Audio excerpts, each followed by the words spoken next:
ملک بھر میں یوم عاشورہ انتہائی عقیدت و احترام کے ساتھ منایا گیا۔ وہیں شیعہ فرقے کی جانب سے عزاداری کی مجالس برپا کی گئیں اور نواخوانی کے ساتھ ساتھ خونی ماتم کا نذرانہ بھی پیش کیا گیا۔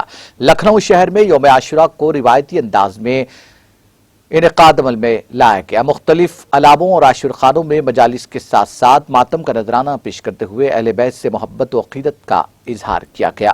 اس کی ایک خاص بات یہ ہے کہ یہاں غیر مسلم افراد بھی اس میں شامل ہوئے۔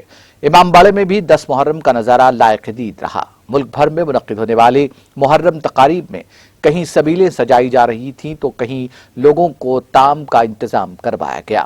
اسی دوران اتر پردیش میں اس مرتبہ یوگی حکومت نے کووڈ کے تحت 50 سے زائد افراد کے جمع ہونے پر پابندی عائد کرتے ہوئے محرم کے جلوس پر امتناع عائد کیا اور اس ضمن میں خصوصی گائیڈ لائنز جاری کیے، جس کے پیش نظر اتر پردیش کے شیعہ فرقے میں شدید ناراضگی کا اظہار کیا گیا، لیکن اس کے باوجود لوگ اپنے گھروں اور علاموں میں مختلف انداز میں یوم عاشورہ مناتے دیکھے گئے۔ اسی دوران کشمیر میں بھی محرم کا جذب عقیدت کے ساتھ اہتمام کیا گیا۔ عزاداروں نے تعزیہ اور ماتم کا نذرانہ پیش کیا۔ ناظرین، ہمارے ٹی ٹی وی نیوز کو سبسکرائب کریے، بیل آئیکن کو پریس کریے، شیئر کریے اور لائک کرنا نہ بھولیں۔ اور کسی ایڈورٹائزمنٹ سے متعلق جانکاری کے لیے ہمارے اس نمبر پر کانٹیکٹ کیجیے۔ ہمارا نمبر ہے 9550102020۔